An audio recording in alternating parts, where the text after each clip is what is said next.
Amigos de La Última Frontera, estamos en nuestro ciclo de entrevistas sin fronteras en medio de un proceso de elecciones presidenciales en la República Argentina y tenemos el honor de hacer nuestra primera entrevista con Juan Grabois. Juan. Santi, ¿cómo estás? Muy bien, muy contento de recibirte acá en mi casa. Bueno, gracias por invitarme. ¿Te tratan bien en Recoleta? La verdad que me tratan mejor de lo que uno podría decir. En tu casa me trataron muy bien. Qué bueno, tu me mamá, alegra mucho. Tu hermano, tus amigos. Es me importante. gusta mucho tu biblioteca y estoy contento de que me haya invitado a hablar de temas de los que suelo no hablar, Uh-huh. de los que un poquito sé, no mucho, Uh-huh. y que me interesan. Vos tuviste un pasado informático. ¿Cómo Tuve. fue eso? Mira, cuando estaba en tercer año, ¿cuántos años tenés? Yo tengo 39. Bueno, yo tengo 40, somos la misma generación. ¿83 o...? 83. 83, Democracy Baby. Exactamente. Antes de que se generalice Internet, que estaban las BBS. Las BBS, me acuerdo. Los pinos, te conectabas por teléfono. Exactamente. Bueno, yo ya era de esa época. Ok. Y aprendí a programar en C. Tenía una amistad con un personaje que después se convirtió en un importante empresario de la seguridad informática, que le decían el Gritón. ¿El Gritón? Sí, es el que hackeó las oficinas del Pentágono y que lo vinieron a buscar del FBI hasta la Argentina. Un hacker argentino. Sí, se lo llevaron a Estados Unidos, le hicieron firmar un acuerdo para colaborar con ellos en el desarrollo de la seguridad informática. Después, cuando creció, se convirtió en empresario de informática y me tenía simpatía. Yo era un pibe de 14, 15 años que me gustaba mucho, ¿no? Hasta que me empezaron a gustar más las mujeres y conocí a mi novia, que ahora es mi esposa. ¿no? Mirá que O sea, un me amor enamoré, adolescente. Un amor adolescente, sí. De los Mirá qué 16, bueno. sí. Ahí fue medio cuando dejé. Justo dejé la informática en el año de la Rúa, el 99 fue. 99, cuando gana la Alianza. Cuando gana la Alianza. Internet empezaba a despegar. Exactamente. De hecho, hay una anécdota de que la podría corroborar mi viejo, de que yo quise ingresar al sistema del correo central para ver el cómputo antes. Y me cortaron internet porque lo hice mal, digamos. Entonces lo detectaron el intento de ingreso por el puerto 25, creo que era. Te puede caer la policía. Me cortaron el acceso porque no llegué a cometer ningún delito. Pero te intrigaba, ya era hacker, te intrigaba Me esa intrigaba, línea informática. Me intrigaba esa línea. De hecho, iba a un cibercafé llamado 2600, que es el código de frecuencia con el que... 2600 Hz. ¿no? Exactamente. Había una famosa revista también de hacking. Sí, que era un bar que quedaba por cerca de donde yo vivía. Yo era un pibe, o sea, estaba en el secundario. Después, en otro momento de mi vida, allá a los 20 años, empecé a laburar en una empresa que vendía un software que se llama Panagon de Enterprise Resource Planning. Y yo era analista funcional, hacía pseudocódigo, vendía, y me ascendieron y tenía a cargo un área que se llamaba mejoramiento continuo, algo por el estilo. O sea, profesionalmente te dedicaste a la Como informática. 2 años. Pero después, un noruego, estábamos hablando de Noruega antes con tu vieja, un noruego, que es mi amigo ahora, que yo lo había conocido en mi primer laburo en un call center, a los 18 años, porque yo me fui de casa chico, porque quería hacer mi vida, me contrata para montar una empresa nueva y estaba asociado con un inglés. Como yo sabía hablar inglés, el inglés no sabía hablar español, entonces le hacía un poco de traductor. Se monta esa empresa, que es un call center grande, y ahí fui gerente de esa empresa. Mirá, Juan Grabois, gerente. Fui gerente de esa empresa, sí. Teníamos un montón de gente a cargo. ¿Qué edad tenías? 20, 21, ponele. 20 cortos. Sí. De hecho, nuestro principal cliente eran telcos españoles. Después, esa empresa, el noruego se empezó a correr, la agarró el inglés y el inglés era medio pirata. Para variar. Entonces empezó a derivar fondos de la empresa a un emprendimiento que era una especie de prostíbulo encubierto. Ya 647, no sé si sigue existiendo. ¿647? Sí, porque era el nombre, era Tacuarí 647. Ok. Pues si era 648 era ya insólito. Sí, insólito. 647. Y la consigna es: lo que pasa en 647 queda en 647. Y ahí ya me empezó a parecer turbia. Sí, turbio. Y además empiezan a echar gente. Empieza a haber rotación que no había. Y era un call center sin rotación, porque era un call center tranqui. Entonces ahí ya no me gustó más. El noruego se estaba abriendo, que mi amigo era noruego. Entonces me fui de ahí. Y hubo un episodio, me voy, renuncio, no cobro indemnización, nada. Porque no le quería hacer una maldad al noruego, pero ya tenía causales porque era feo lo que estaba pasando ahí.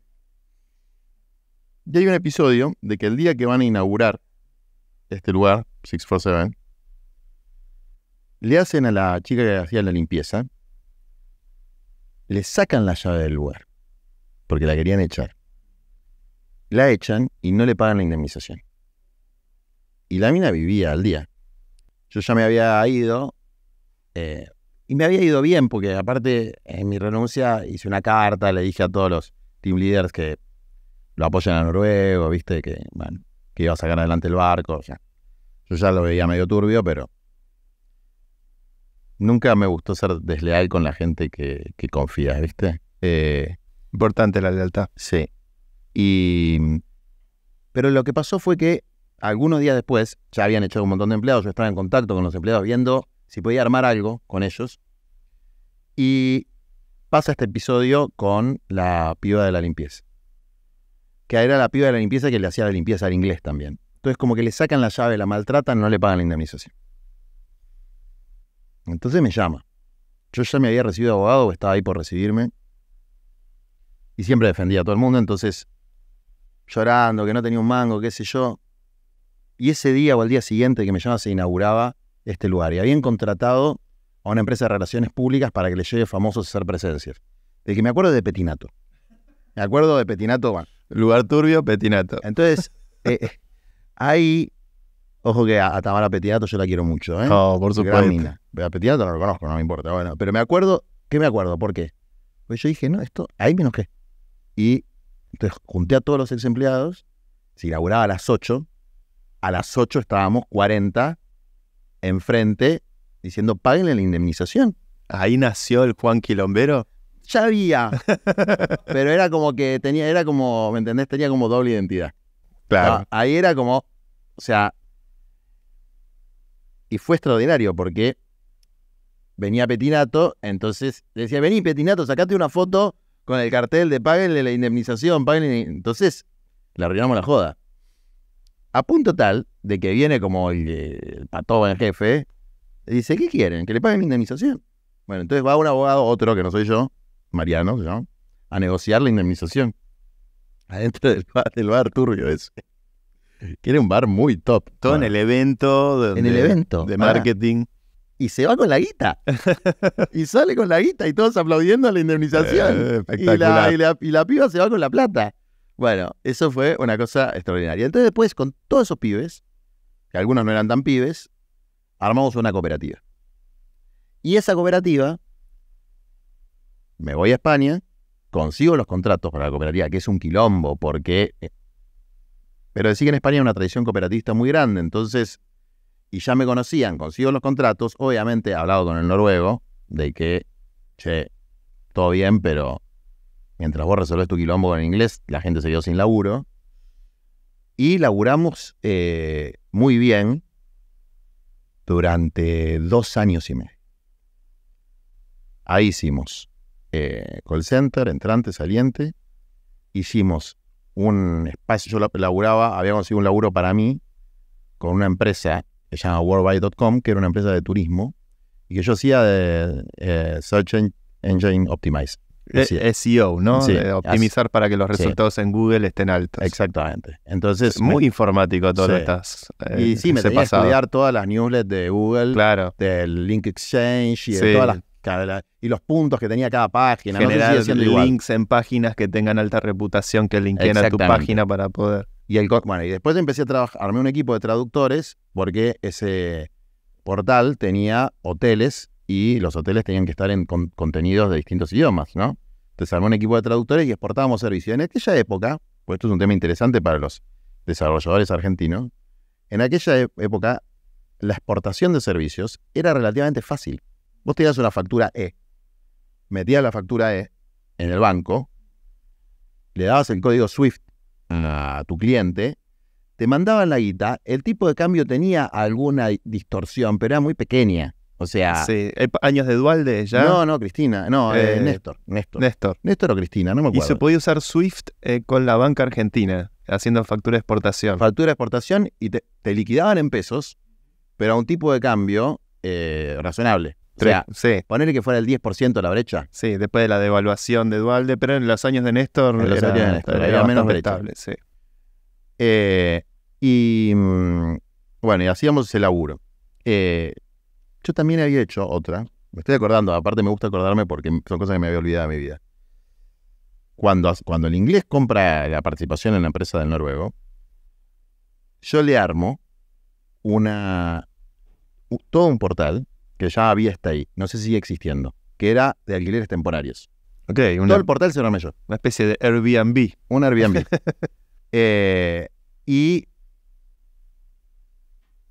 Registro el nombre, todo. Hay un Juan emprendedor. De hecho, ahí. parte de esa, del capital o sea, iba a ser mío. Me habían dicho, vos lo hacés y, bueno, después me cagó el inglés, pero ya a mí no me importaba. Después, por las cosas de la vida,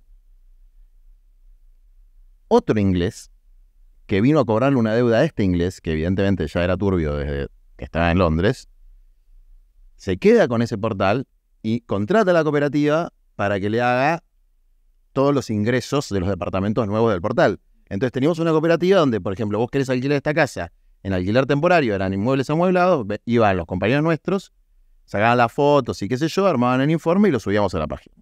Ese fue el mejor laburo de mi vida, fue en esa cooperativa. Mira, ¿cuántos eran en la cooperativa? Llegamos a ser 20. ¿Y qué pasó? Pasaron cosas. Había algunos compañeros que eran de sectores muy humildes, muy marginados. Y un compañero al que yo quería mucho, y lo sigo queriendo, no lo veo más, pero lo sigo queriendo, tenía una ludopatía.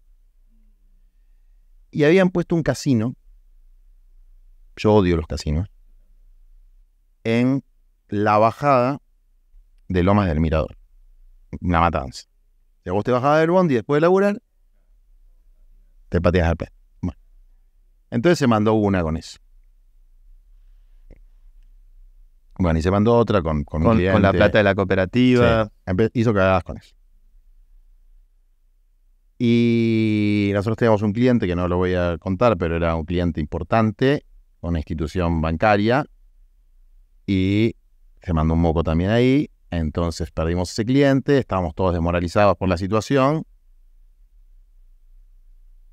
El compañero lo protegimos porque lo que hizo fue producto de una enfermedad, no fue producto de una intención delictiva, pero la cooperativa cayó. Pero a la mayor parte de los compañeros yo los pude colocar, dejarlos laburando en el call center de Cabal, de la tarjeta. La tarjeta Cabal, sí. Entonces, con la mayoría, digamos, no se quedó sin laburo, digamos. Y esa fue, a mi costado emprendedor, ponele que de mi participación fue ahí. Yo después me recibí abogado, laburé en la profesión, hice muchos divorcios de gente de mucha guita, de algunos artistas. Complicados los divorcios. Yo siempre fui bueno para eso, porque es como plata. Y te veo que es plata. Tipo, te veo bien negociando en esa situación. Pero quieren pelear porque te cagó tu compañero, peleate por plata, no te pelees tanto. Sí. Sobre todo los chabones, ¿viste? Déjale la plata a tu mujer, sí. No seas tan hijo de puta. Y hice varios divorcios, gané buena guita con los divorcios. Porque aparte los divorcios se cobran en dólares. ¿Por qué? Porque hay propiedades en el medio. Claro. Entonces un porcentaje de... Claro, de los activos. Exactamente. Es una buena comisión. Sí. Y hice laboral. Hay una cosa que a mí me rompe mucho las pelotas del mundo de la justicia laboral. Sé que esta casa perteneció a un importante abogado laboralista porque tengo coincidencias y disidencias. Yo no creo que el derecho laboral en la Argentina esté mal, ni que haya que hacer una gran reforma.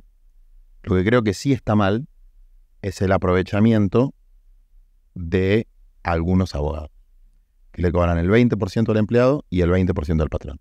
Es mucho. El 40% es mucho. No laburaste por ese 40%. El 20% está bien. Y ese es un costo laboral. ¿Eso es por ley hoy en día? No, ¿qué va a ser por ley? Es Colegio de abogados. No, ni siquiera. Hay algo que se llama pacto de cuotalitis. Entonces yo pacto con vos que me das el 20% de lo que ganaste y después está la regulación de honorarios oficial. Entonces tenés el doble ingreso. No es ilegal, son usos y costumbres. A mí me parece escandaloso que alguien que no laburó por litigar se lleve el 40%. No estoy de acuerdo con eso. Entonces, efectivamente hay una litigiosidad inducida por la cantidad de guita que gana el abogado laboralista, y eso es un problema, como es un problema también para la pyme. El riesgo es un problema que es real y psicológico, las dos cosas a la vez, no es solo psicológico, que es el riesgo de litigiosidad. O sea, hay un terror absoluto de una pyme de contratar a alguien para que no te haga un juicio y te arruine. Sí. Genera mucha informalidad. Exactamente, en la genera economía. mucha informalidad, lo cual en realidad es por un problema de información, porque es una desventaja la informalidad a la hora de un juicio laboral, te genera mayor costo. Pero eso se podría resolver de una manera relativamente fácil, sin alterar el derecho laboral, que es con un seguro de contingencias judiciales, que podría estar subsidiado para las pymes y sería de más estricta justicia porque lo que subsidias ahí lo recuperás en cargas, digamos. Porque es mentira que hay muchas contrataciones que no se hacen en blanco precisamente por este miedo. Entonces, si vos sabés que si tenés un juicio laboral, del mismo modo que si chocas el auto, te ponen el abogado y vos te olvidás del tema, pagás contento 20 lucas por mes para no tener ese quilombo. O si te subsidian la mitad, porque yo hice el cálculo de la prima, todo. Con 20 lucas por mes tenés la prima, ponés que te subsidian el 50%, son 10 lucas por mes, digamos, y tenés una franquicia y después lo resolvés. Es una cosa fácil de hacer que no altera el derecho del trabajador. Porque el trabajador va a cobrar lo mismo de lo que hubiese cobrado, solo que el litigio lo va a llevar no el abogado particular del patrón, sino la empresa aseguradora. Esto lo estoy tratando de ir llevando, porque eso sería una gran tranquilidad para muchos empleadores. Bueno, esa es un poco la historia mía después me recibí abogado. Seguí laburando como abogado, seguí laburando como traductor, como editor. Después empecé a escribir. Tuve momentos de trabajos esporádicos también en el sector privado. Y después, me regularizan como docente de la Universidad de Buenos Aires y ya me dediqué más a la docencia y a la parte editorial, que es lo que a mí me gusta más, digamos. Escribir, editar, traducir. Es lo que más me gusta. Y bueno, así estamos. Vos sabés que una de las...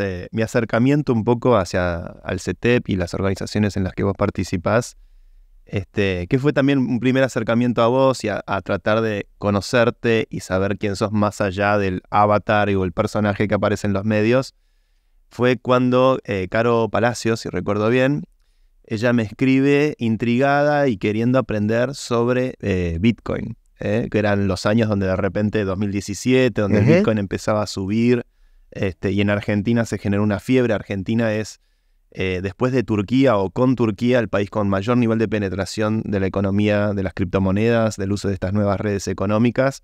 Y nosotros desde nuestro programa siempre decimos, queremos representar un capitalismo tecnológico que construya soberanía, aprovechando la oportunidad que representa esa nueva economía, porque acá hay muchísimo talento para poder generar sistemas con eso. Es una forma de independizarnos del Fondo Monetario Internacional porque no tiene nada que ver con el dólar, y es realmente una oportunidad estratégica para el país. ¿Cómo es tu relación con estas nuevas tecnologías, ya yendo más al presente, como Bitcoin o como Ethereum o las diferentes redes de contratos inteligentes? Yo recuerdo que en mis charlas con Caro interesante para ustedes tratar de encontrar un mecanismo donde, por ejemplo, la ayuda social pueda llegar con menor intermediación. En ese momento existía una iniciativa del Estado argentino que era el PIM, que era como un pago por mensaje de texto. ¿Por qué este interés en estas tecnologías y cómo imaginás que podrían impactar? Hay un aspecto filosófico y un aspecto práctico. Uh-huh. En el aspecto filosófico, la economía popular organizada son DAOs. Está muy bien, me gusta, es verdad. Las DAOs son cooperativas, las DAOs son organizaciones autónomas descentralizadas. Sí. No son otra cosa que eso. Uh-huh. Tienen autonomía y están organizadas en redes. Solo que son de otro sector social que tiene otros métodos para llevar adelante sus objetivos. Otras herramientas o acceso a otras. Exactamente, diferenciadas. O sea, que están en una posición de debilidad desde el punto de vista del capital simbólico que tienen los más pobres en una sociedad, lamentablemente, y que tienen la fortaleza de la organización y el número. Pero no son otra cosa que DAOs. Entonces ahí hay una cuestión filosófica que es, digamos, absolutamente congruente. Después hay una cuestión práctica de ese momento que ahora mejoró la situación y te voy a explicar por qué. Pero en ese momento había un gran quilombo con el pago, no de la ayuda social, porque el concepto de ayuda social es un concepto erróneo. El pago de la contraprestación por un trabajo de características distintas, que hoy se llama salario social complementario por ley. Eso que llaman planes, la ley establece que se llama salario social complementario. Leyes que fueron votadas por unanimidad. PRO, Juntos por el Cambio, kirchnerismo, izquierda, etcétera. Lo que pasa es que después algunos reniegan de lo que votan. Pero en ese momento el problema era que estábamos haciendo el relevamiento nacional de barrios populares, que fue una cosa épica. Interesante. Que hicimos un relevamiento con una georreferenciación de 5.700 barrios, que nunca se había hecho en Argentina. ¿Cómo es la penetración tecnológica en esos barrios? Bueno, ahora te voy a contar, porque mejoró también. Pero el problema que había, uno va viendo problemas tecnológicos que había. Entonces, bueno, ¿dónde están las fotos satelitales para poder hacer la georreferenciación? No hay. Pero ARSAT no saca fotos satelitales, no solamente de otro tipo de cosas, de humedad y qué sé yo. Instituto Geográfico Militar, no. ¿Con qué fotos satelitales hicimos? Te digo que importar fotos satelitales. De una agencia extranjera. Primero lo hicimos con Google, con Google Maps, y después importamos para darle calidad a las fotos satelitales. Bueno, hay unos sistemas que se llaman GIS, Sistema de Información Geográfica, con los que se vectorizan los mapas. ¿Cómo vamos a vectorizar los mapas? ¿No había gente para vectorizar mapas? Bueno, hicimos toda una capacitación con Pibe de la Villa, porque había que detectar la calle, por donde doblar la calle, no es fácil. Es difícil ese algoritmo. Bueno, ¿sí? Vectorizamos manualmente todos los barrios populares. Y después hicimos un app para que casa por casa las compañías de los barrios hagan el relevamiento de vivienda familiar. Entonces, se hicieron relevamiento de 500.000 viviendas en 6 meses. La logística no la puede hacer nadie. Qué interesante ese trabajo. Todo georreferenciado, salvo en algunos lugares no había señal, que eran muy pocos, con las apps. Porque el 4G llega a todos lados. Sí. Digamos. Lo que no llega es la fibra, que ahora te voy a contar de eso. Bueno, esas 5.000 personas que hacían ese trabajo iban a recibir una guita por ese trabajo que hacían, que no tenían cuenta bancaria. Claro. Entonces, ¿cómo hacías? No podías recibirlo en una cuenta bancaria de una cooperativa, sacar la guita en un bolso, claro, y repartiéndola así, porque aunque no tuviera nada ilegal ni nada de inmoral, es un escracho. Claro. Y no es transparente. Claro. Porque yo puedo ser un tipazo y hacerlo bien, pero viene el de al lado, que es un hijo de puta, y lo hace mal, digamos, ¿no? Entonces, bueno, ¿cuál era la solución? Lo del PIN. Pero el PIN era muy precario. Para mí era una excelente idea, ¿eh? Aprovechar la red de celular para poder mover guita. Excelente idea, pero era muy precario. Entonces, ahí hablamos con Caro Palacio, con un par de compañeros, bueno, podríamos usar esto de las criptomonedas. Finalmente, bueno, obviamente por un montón de problemas de intersección entre el sistema monetario formal y las criptomonedas, no se pudo hacer, se terminó haciendo todo por PIN. Después hubo un proceso enorme de bancarización durante la pandemia. O sea, se generó un proceso de bancarización masiva de la Argentina, que está muy mal aprovechado. Mira, Pero lo que tiene blockchain es que te permite una trazabilidad superior. sin duda. Entonces, la trazabilidad en lo que es no ayuda social, sino contraprestaciones monetarias del Estado por un trabajo comunitario, es la clave para, sobre todo, romper el mito de que es un curro. Bueno, pues todos podríamos auditar Todo. y mirar la trazabilidad del dinero y en función de eso. Exactamente. Y también permitiría conocer, sin hacer el gran hermano, pero conocer ciertos hábitos de consumo para ver dónde termina yendo esa guita, digamos. Todo el mundo tiene derecho a gastarse la guita que se gana laburando en cualquier cosa, porque esa idea de que haya liberalismo para los ricos y estalinismo para los pobres a mí no me cabe, ¿viste? Tipo en la tarjeta alimentar, entonces vos podés comprar solamente leche, pan, manteca, y si un día querés hacer el cumpleaños al nene, no podés comprar Coca-Cola porque el gran hermano te dice que no podés comprar Coca-Cola. Pues ¿cómo es esa historia? Pero si te la ganaste laburando a la guita, es tuya.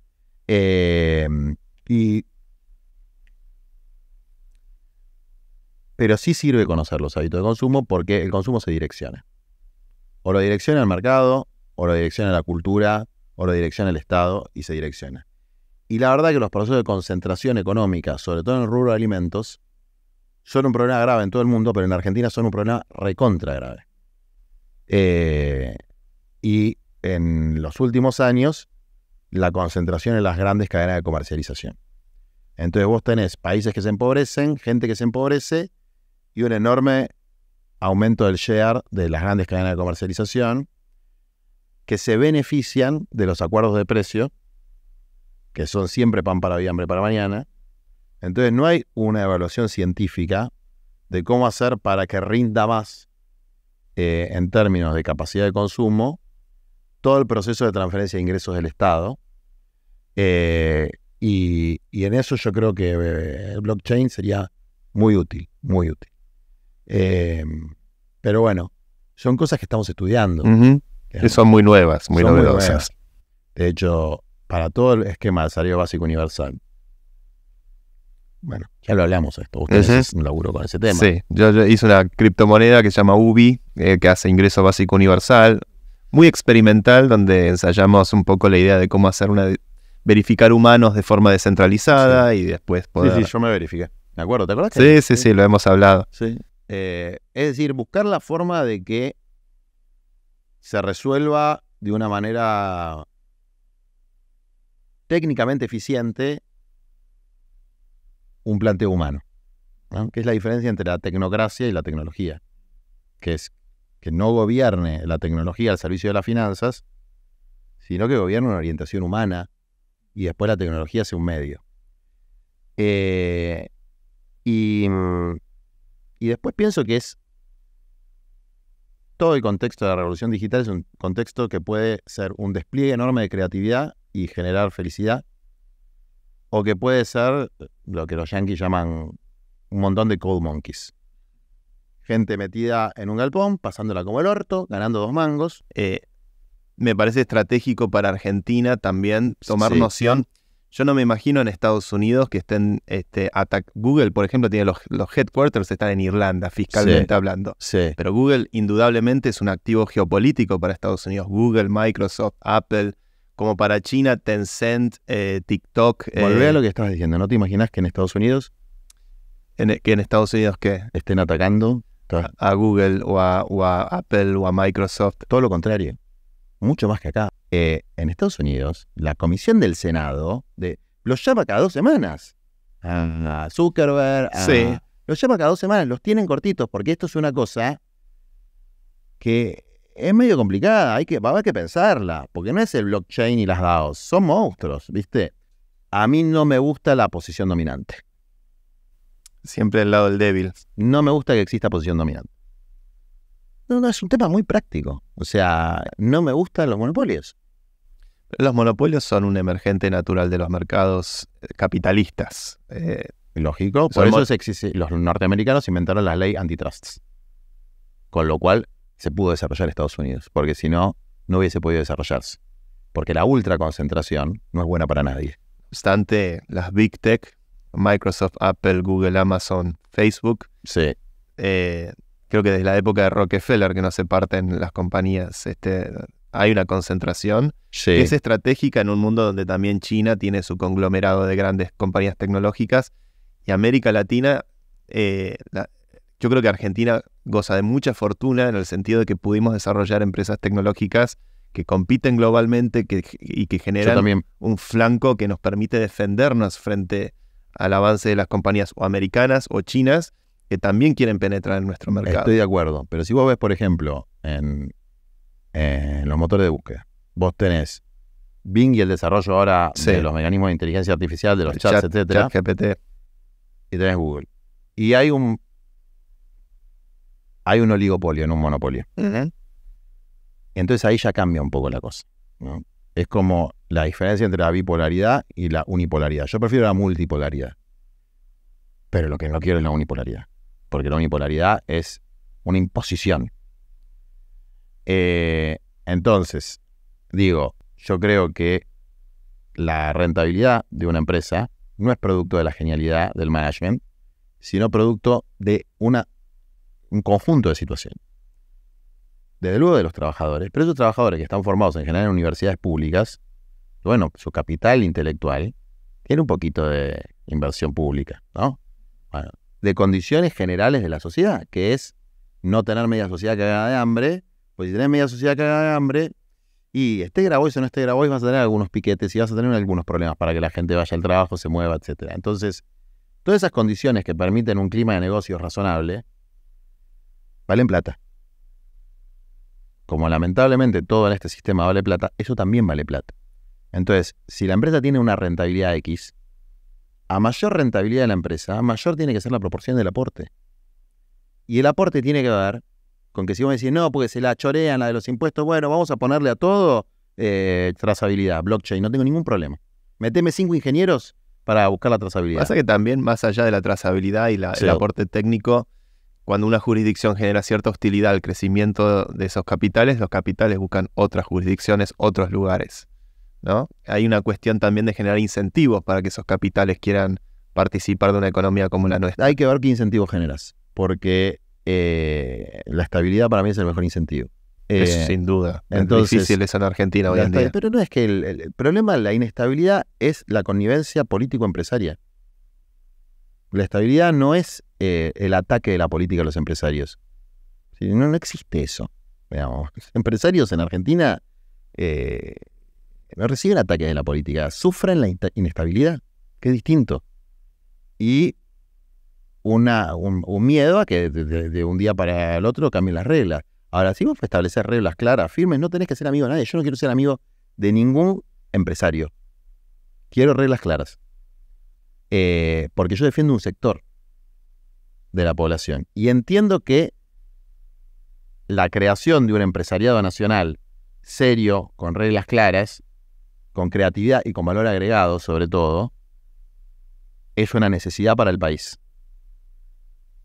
Pero eso no se logra con amiguismo. Eso no se logra, por ejemplo, yo veía a mi rival en la interna, que es Sergio Massa, con Coto, el otro día inaugurando un supermercado.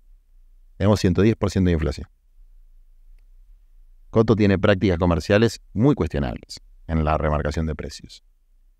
Y contaba una anécdota de cómo había llegado al Ministerio de Economía y que lo había hablado con Coto. Y yo no estoy de acuerdo con eso. Eso me parece que es, te diría, que no es ético. Es más corporativismo amiguista.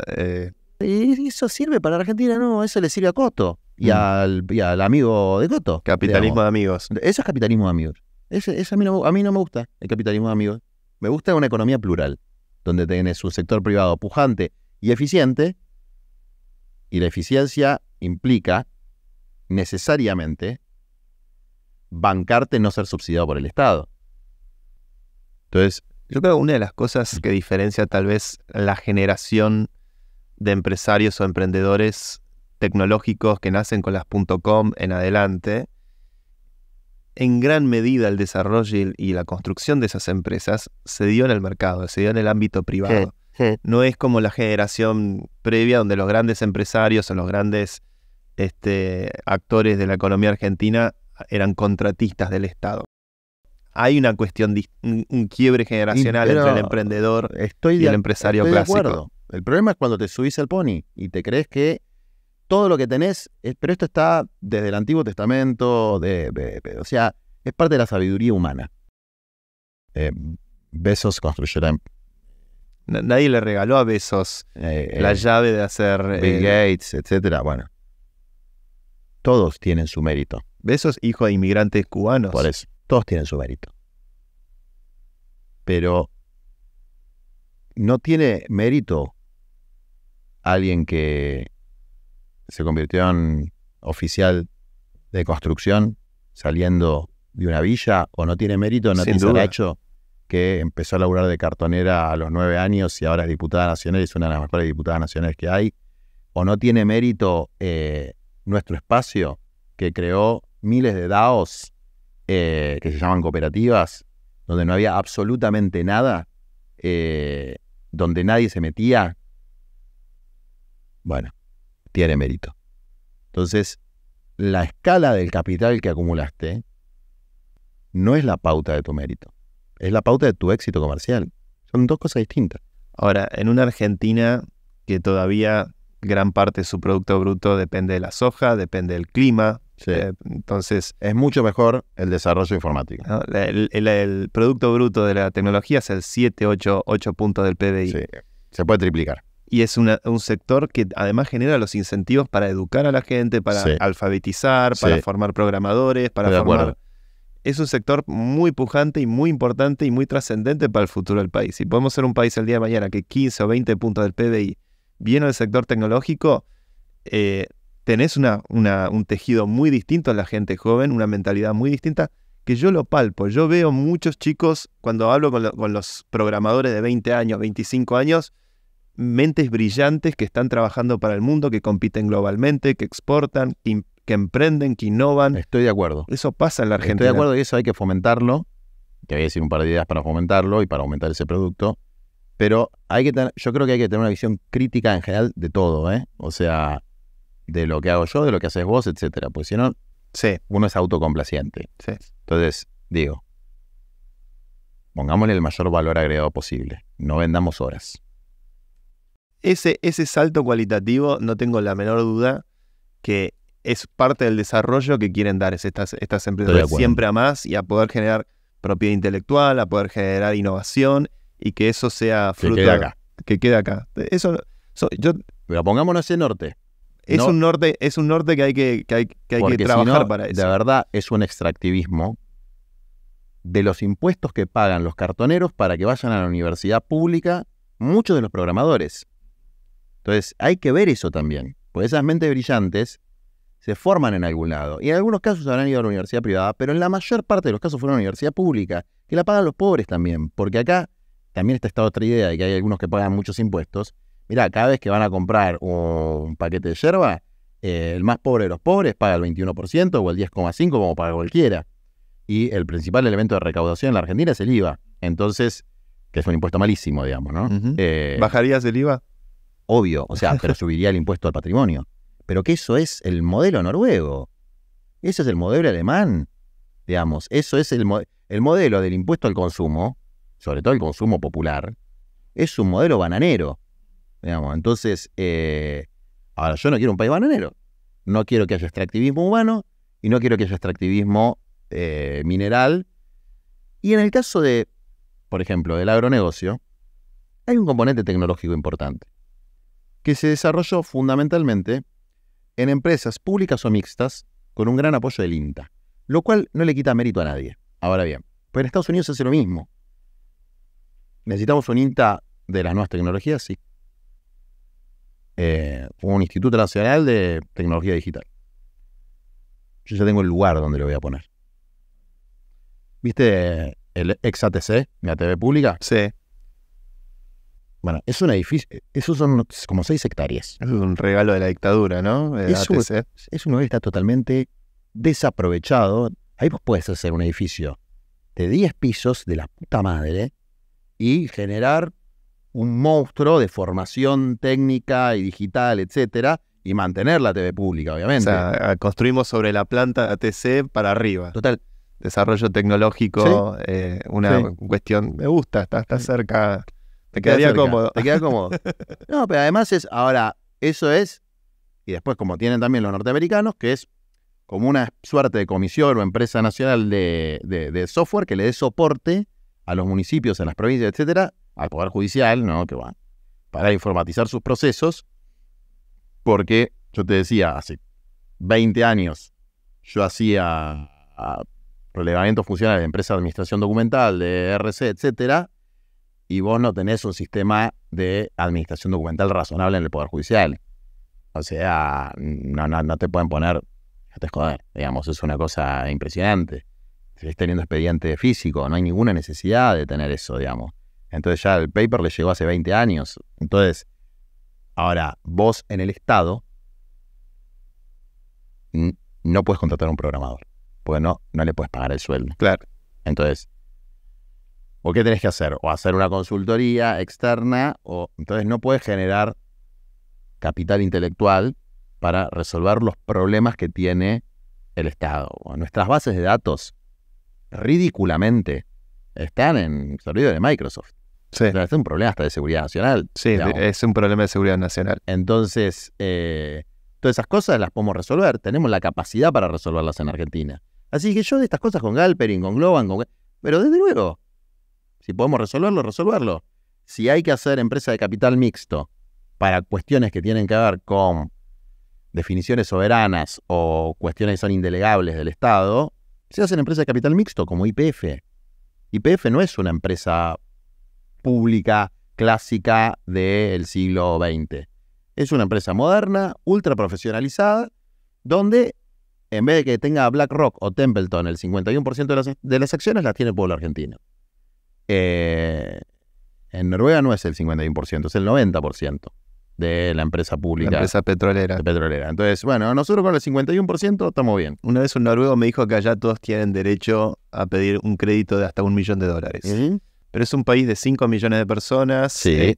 hiperhomogéneo, con poca diversidad. Sí. Un país como el nuestro, con tanta variación, con tanta diversidad. No se puede trasladar mecánicamente nada, pero hay algunas cosas que se pueden, desde luego, tomar experiencias, digamos. Nosotros tenemos que tener la experiencia histórica de nuestro pueblo, desde los pueblos originarios, el proceso iberoamericano, el peronismo, el radicalismo, el liberalismo de Alberdi, de Sarmiento. ¿Reivindicás ese liberalismo? Sí, ese liberalismo sí. Obviamente con contextos, ¿no? Pero Sí. Alberdi decía, gobernar es poblar. Alberdi impulsaba la reforma agraria. No quería un país de latifundios. Sarmiento trajo la educación pública a la Argentina. El guardapolvo blanco. Liberal, pero con educación pública. Entonces, una cosa es el liberalismo ilustrado y otra cosa son expertos. Que no sabe leer ni escribir. Sí, un tipo bastante... Bueno, pero ¿qué pasa con los liberales que son tan agresivos? No son liberales. Y tan conservadores. No son liberales. No tienen la más remota idea de la historia del liberalismo, que fue un movimiento de liberación. Digamos, entonces, no tienen los principios básicos del liberalismo. Son malos estudiosos del neoliberalismo económico. Un liberalismo segregador, Exactamente. ¿no? En vez de integrador y que pueda construir con la totalidad del pueblo. Entonces, son malos alumnos de la escuela de Chicago. Son malos, punto. Y son malos. Y son brutos.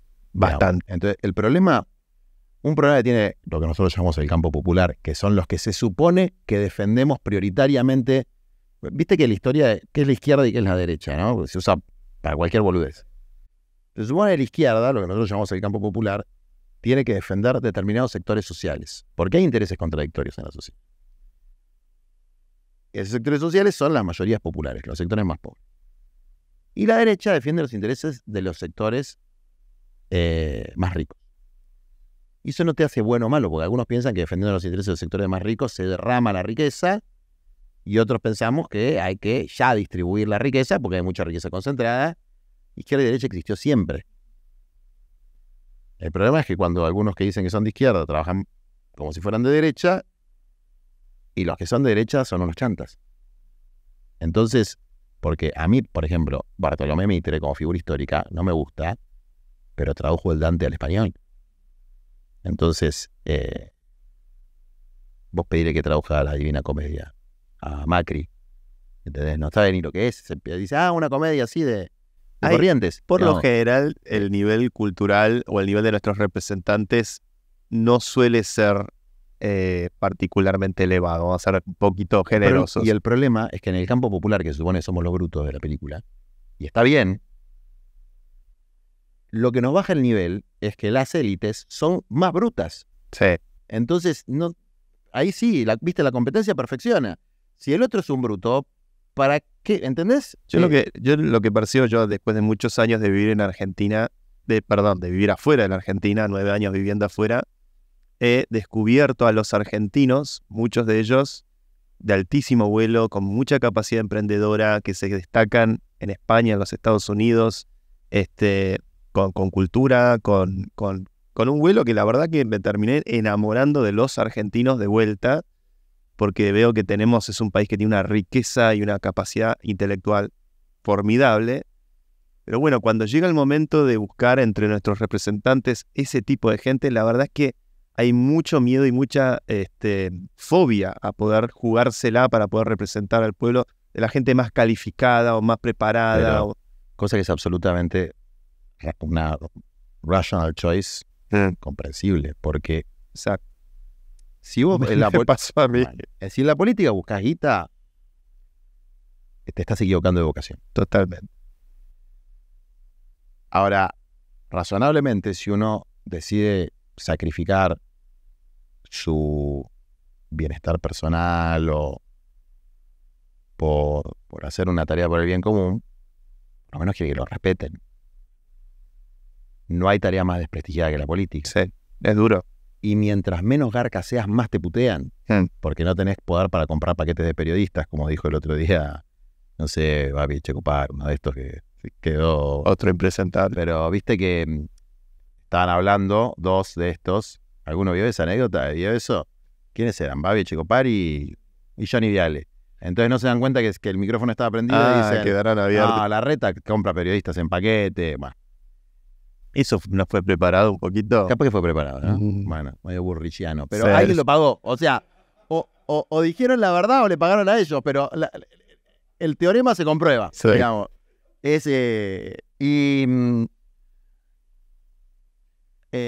¿Me estás imponiendo el burrichanismo? Es la primera vez que escucho ese verbo. Burrichianismo. Entonces, ¿para qué te vas a meter en este quilombo? ¿Entendés? Eso es lo que piensas. ¿Para qué me voy a meter en este quilombo? No voy a ganar guita. Me van a decir corrupto. Me van a putear.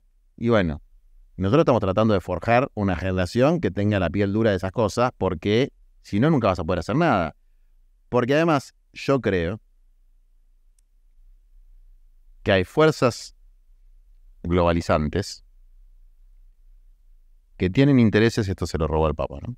Que son globales pero no universales. Es decir, tienen intereses que son globales, abarcan el globo, son uniformantes, pero no son universales en términos de la universalidad del ser humano. Y que la debilidad de los gobiernos es funcional a el avance de esos intereses.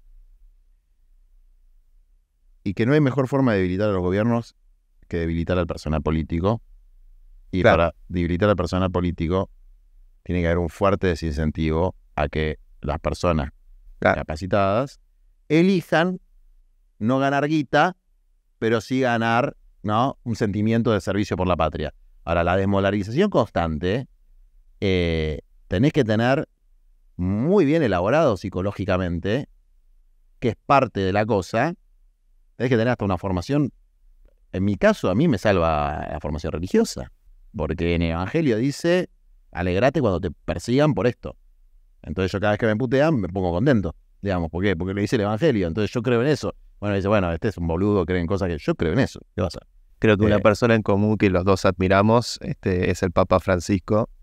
Yo he leído las encíclicas de él, Laudato Si y Fratelli Tutti, donde tiene esta línea, creo que en Laudato Si habla obviamente del cuidado de la casa común, creo que la mirada más de protección del medio ambiente, que viene obviamente de San Francisco de Asís, y Fratelli Tutti, que es la cuestión más fraternal, que toca el tema de repensar la economía, de repensar la economía popular, pensar el ingreso básico universal, y es claramente un referente histórico de la Argentina que va a quedar en los libros de historia.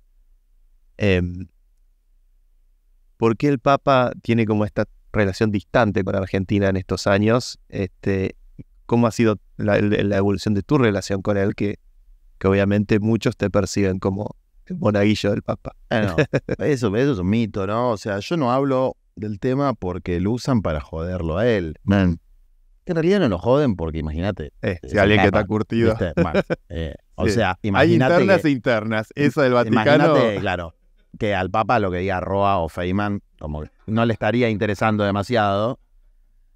Pero yo también por un tema de hasta de mi propia, ¿no? De dignidad, de no ostentación, sí. no cuento mucho eso. Yo creo que para mí es una inspiración, no por la relación que yo eventualmente pueda tener con él, por lo que él dice.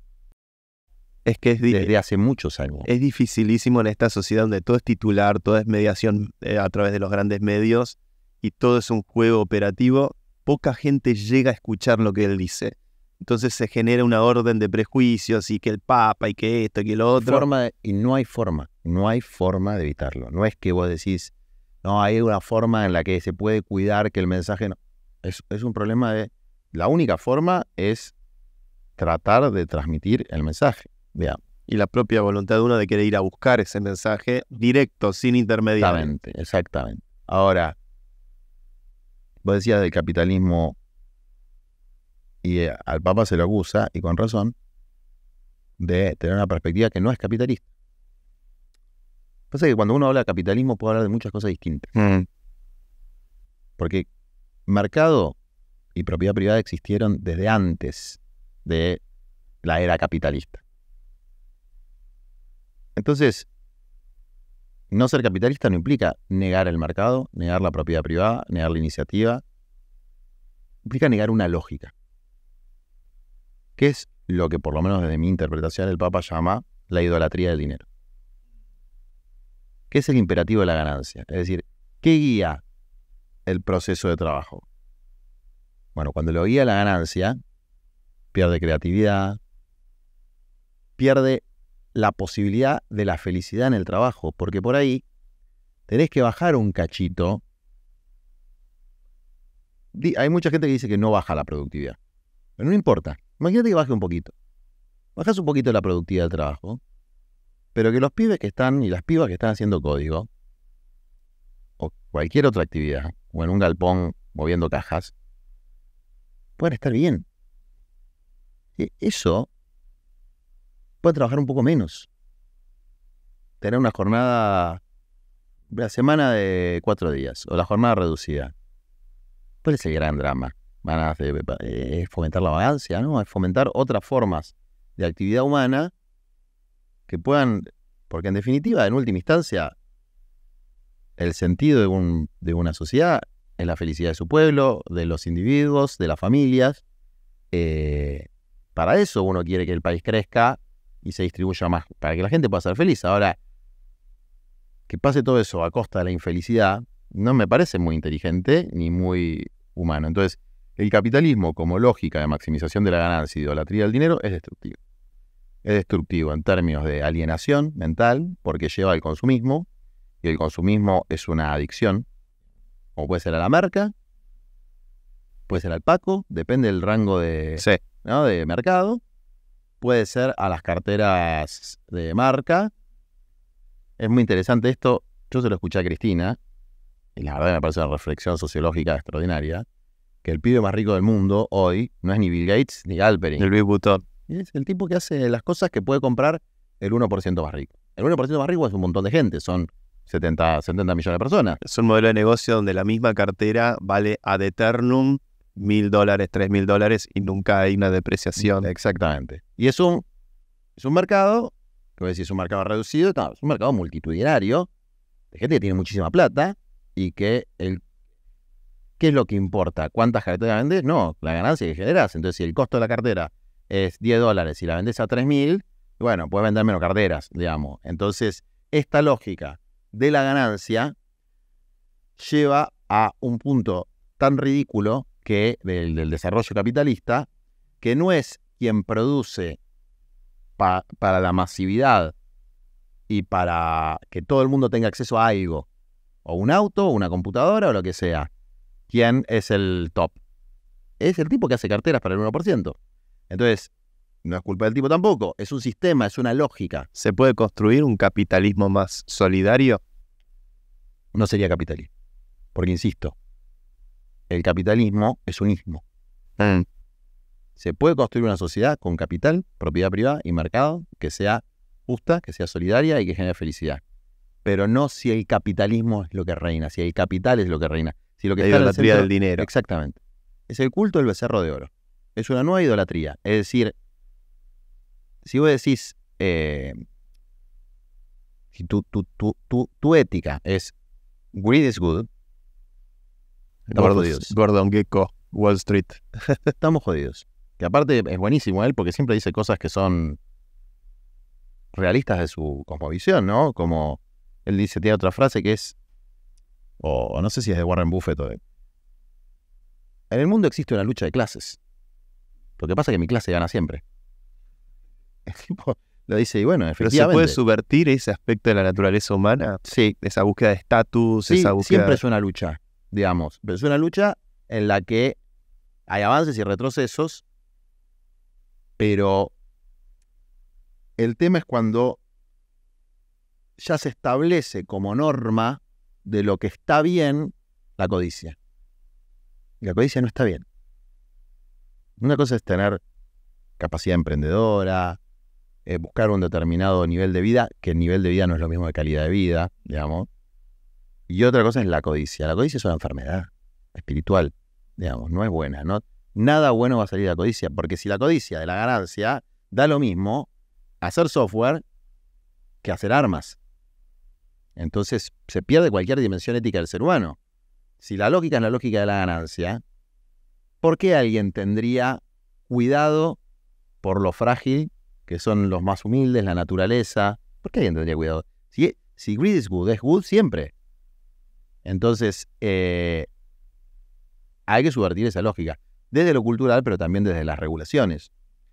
Y además, si no, vamos a ir a una cosa muy 1984, ¿eh? Sí, Mirá, estamos cerca de eso. yo estuve en Meta, me invitaron a Meta. También conocido como Facebook en el pasado. Claro, Facebook, Instagram, ¿no? Sí. Y tienen algunas cosas más. Y WhatsApp. En 1984. Gran hermano. Voy a la oficina, qué sé yo, una gente divina me recibe. Muy buena gente, como toda la gente que labura. En general, el que labura, el 90% buena gente, digamos. Súper capaces. Sí, muy capaces, inteligentes. Y yo iba con dos. Ellos me invitan para hablar de el uso ético de las redes. Porque van a invitar a los candidatos. Yo en general cuando me invitan esas cosas, viste, a veces me invitan a una embajada o... No voy. Pero como esto no era una cena, no era nada, era una reunión, bueno, me interesó. Aparte me interesaba ver. Y yo, ¿qué puedo aportar? Eso me lo dijo una compañera nuestra de comunicación, Vale, me dice, fíjate que en los criterios de lo que está mal, digamos, ¿no? Está la xenofobia, la violencia de género, pero no está la porofobia, que es la fobia a los pobres. Entonces vos podés decir planero de mierda, se embarazan por la UH y cosas por el estilo, y eso no está dentro de... Entonces, bueno, de una categoría de discriminación. Exactamente, proponer eso, ¿no? Que agreguen esa categoría. Y después también yo pensé, ¿y por qué facturan todo en Estados Unidos y no facturan acá? Bueno, eso como preguntas. Y después de escuchar lo que tenían para decir. Bueno, charlamos eso, lo de la porofobia lo tomaron, dice que lo van a evaluar. ¿Y dónde lo van a evaluar? Entonces me cuentan cómo funciona el chequeaje de fake news, etcétera, que antes lo terciarizaban, pero que ahora decidieron democratizarlo. Absolutamente convencida, me lo decía la persona. ¿Y qué es democratizar? Bueno, que crear un consejo, ¿no? Donde hay varones, mujeres, negros, gays, pueblos originarios, la diversidad, ¿viste? Tipo... La cultura woke. Woke total. Y un poquito hipócrita, ¿no? Porque woke con guita. Sí. Y... Es el problema del wokeness sí. americano. Sí. Pero además, ¿cómo era esa que eran como una música, un musical donde había un obrero, ¿cuál es? Amaga, ¿vos sabés ese musical que había distintos personajes que representaban la diversidad? Un obrero, un negro. Bueno, imagínate, ¿no? ¿Qué? Bueno. Y cuando cantaban YMCA, ese, bueno. Village People. Un Village People. Bueno, esa es la democracia, ¿no? Una comisión elegida por una empresa privada que define qué es verdad y qué no es verdad. Es el Ministerio de la Verdad. O sea, ¿cuál es la autoridad que tiene esa gente para decir lo que es verdad y lo que es verdad? Y yo tengo una anécdota extraordinaria con eso, de Facebook, que fue, porque esto surge que yo digo, yo cuando fui a Brasil, fui a verlo a Lula, que estaba preso, y le llevé un rosario bendecido por el Papa. Era un rosario bendecido por el Papa. Entonces le entregué el rosario bendecido por el Papa. Y Lula saca en su Facebook, gente que labura con Lula, en la foto del rosario, bendecido por el Papa, dice: Juan Grabois, que es, yo tengo una especie de cargo ad honorem ahí, tal cosa, me trajo un rosario bendecido por el Papa. Entonces, un tipo en un pasquín que depende de una entidad indirecta del Vaticano, o sea, una parte de Vatican News, saca una nota diciendo, es mentira que eso es del Papa, pero como si te dijera Feynman, ¿me entendés? Bueno. ¿Qué hace Facebook? Le bloquea la cuenta a Lula. A Lula, al mismísimo Lula. Que estaba preso, era su único medio de comunicación. Y dice, esta es una fake news, porque esta fuente autorizada la está desmintiendo. Claro, el chequeo fue utilizado para que el algoritmo... ¿Quién era la agencia de chequeaje? O Globo. Y bueno, me estás cagando, hermano. Entonces, yo estaba en el aeropuerto, me llama la gente de Lula y me dice, nos bloquean la cuenta, no tenemos forma de comunicarnos con la gente. Entonces llamo al Dicasterio de Comunicación de Vaticano. Disculpame, acá hay un pibe que... Bueno, ya lo corregimos. Lo corrigen y lo tienen que volver a habilitar. Pero no era un comunicado oficial del Vaticano, ¿entendés? Era de lo que se pudieron agarrar. Claro. Que aparte el que lo había escrito era brasilero, o sea que alguien le pidió que lo escriba. Claro. Entonces, los criterios de... Te voy a decir algo más polémico. Lo de Trump. Te iba a preguntar, Trump y Twitter. Y bueno, hermano, o sea, primero el bloqueo que le hacen a Trump de su cuenta. O el lawfare que hay en Estados Unidos en este momento, que es para un tipo de derecha con el que yo no coincido en nada. Bueno, un lawfare contra Trump. Pero desde luego. Es un lawfare contra Trump, pero clarísimo. Sí, interesante esta visión. Clarísimo. Se quieren anular a un opositor político a través del Poder Judicial y a través del poder de ciertas empresas globales. Porque el tipo representa otros intereses de otra facción del capital y de otra geopolítica. No importa. Está bien, está mal, no sé, pero eso no es la democracia republicana que nos venden. Eso es otra cosa. O sea, hay una crisis del sistema de representación política y de gobernanza global. Entonces, esa crisis hay que repensarla. Hay que repensar los modelos que tiene que haber. Porque, insisto, son poderes concentrados que tienen reglas absolutamente arbitrarias de juego. Entonces, digo, en la pequeña escala de nuestro pequeño país, que para mí es el mejor país del mundo, sin lugar a duda, nosotros podemos construir algo más sano que eso. Podemos construir algo que tenga la solidez de garantizar un futuro donde la gente tenga tierra, techo, trabajo, salud, educación y alguna cosita más, todo el mundo, de piso. Vos y yo somos de la generación de la democracia, la generación que vivió la hiperinflación, que vivió el corralito. La Argentina de hace 100 años, cuando uno ve la crónica, las noticias, era una Argentina próspera, optimista, era una Argentina potencia. los primeros 10 lugares durante mucho tiempo como economía del mundo, que atraía talento, inmigrantes. La Argentina de hoy es muy distinta, es muy dramática, con severos déficits en cuestiones muy humanitarias, acuciantes y que requieren solución inmediata. Sí. ¿Cómo crees, y con esto termino esta entrevista muy generosa que me has dado, cómo crees que nuestra generación, los hijos de la democracia, puede traer o transformar una Argentina distinta y que dentro de 100 años el panorama de Argentina o la visión de Argentina geopolíticamente sea muy distinto al lugar de paria que pareciera que ocupamos hoy en día, casi subyugados a la influencia imperial de las grandes potencias? Bien, primero una pequeña digresión histórica. Bueno, hace 100 años yo estaba Irigoyen, pero la Argentina del modelo agroexportador era una Argentina muy injusta. Era próspera, sí, porque teníamos una riqueza natural extraordinaria, pero era una Argentina muy... No... Arabia Saudita es un país próspero, pero tiene pocos ciudadanos y buena muchos analogía. esclavos. Es un sistema feudal donde nunca llegó la modernidad sin la Revolución Francesa. Exactamente. Tienen un sistema de ingreso básico universal, pero para los ciudadanos. Que son el 10%. Exactamente. Y después todos los que vienen de Indonesia, de India, trabajan como una... Ahí hay una casta muy real. Claro, un sistema de casta. Y eso es lo que existía en la Argentina. Por eso el fenómeno del peronismo fue el aluvión zoológico. Era, claro, toda la fauna que estaba alrededor, todos los indonesios que no entraban en esa prosperidad, dijeron, che, hermano, nosotros algo que ver tenemos con esto, porque laburamos. Es cierto que en esa época teníamos una élite ilustrada. Y eso permitió también que el peronismo tuviera un proyecto de país, porque había que competir con el proyecto antagónico. Ahora no tenemos proyecto, ni de un lado ni del otro. Es una degradación y una decadencia. Yo creo que lo único que puede enfrentar la lógica neoliberal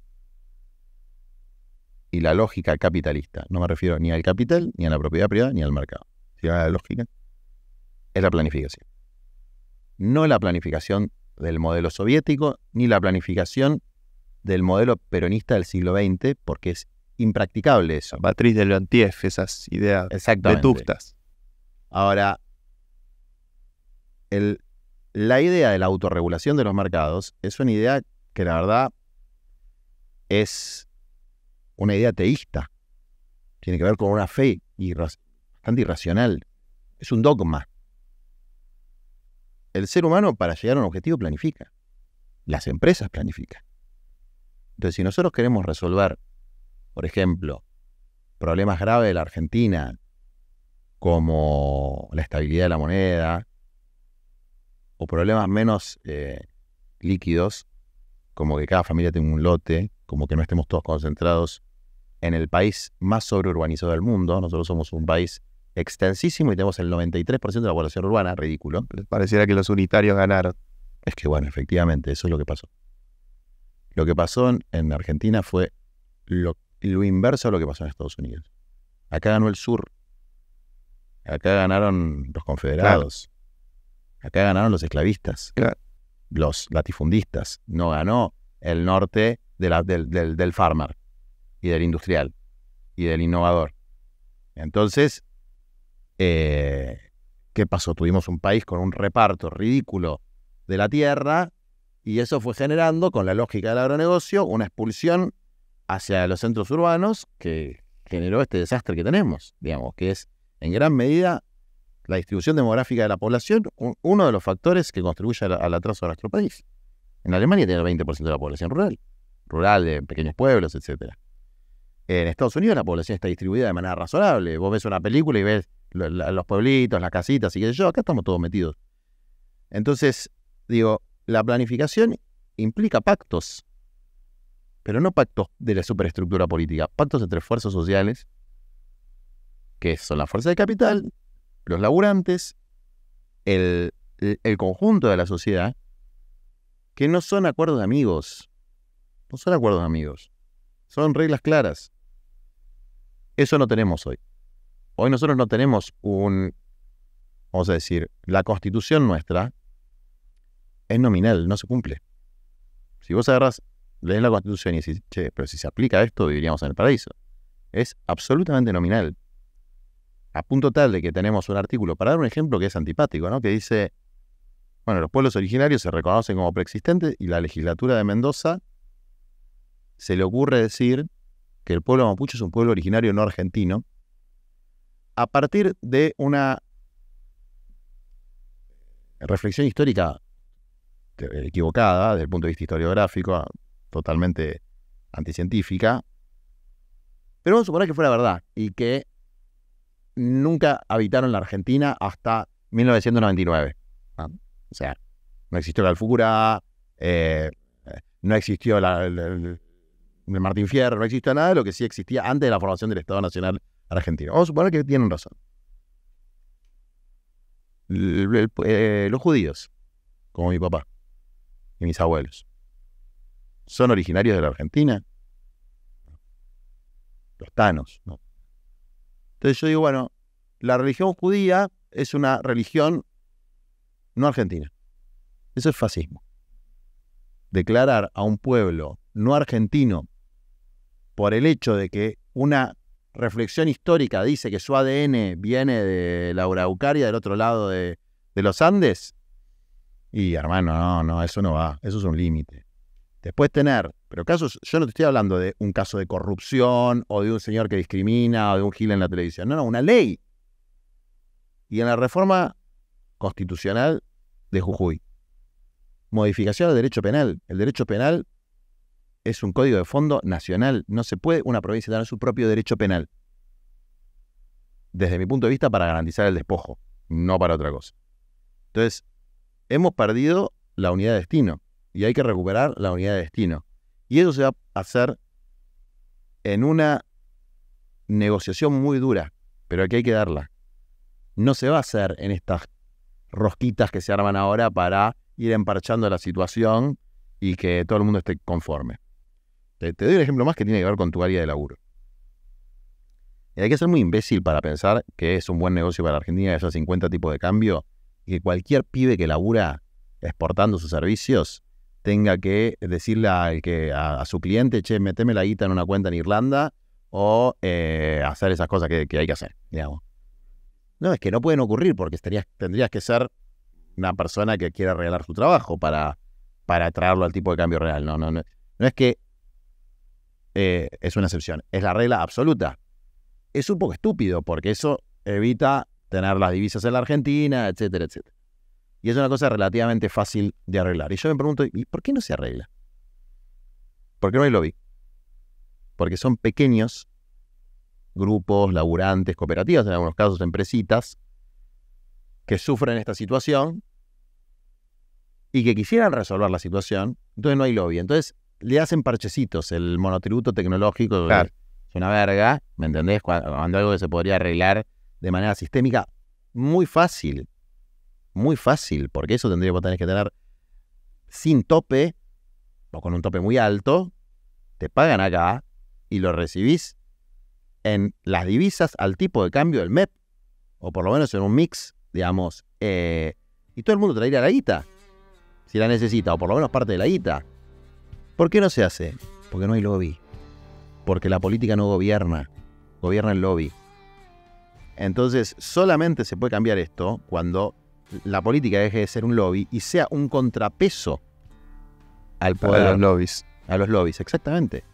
Entonces, bueno, esa es la visión que nosotros tenemos. Y por eso, si nos tenemos que comer el mote y el estigma de que somos una especie de barbarie frente a la civilización, y bueno, por ahí la civilización tendrá que negociar con la barbarie y ahí vamos a tener reglas claras.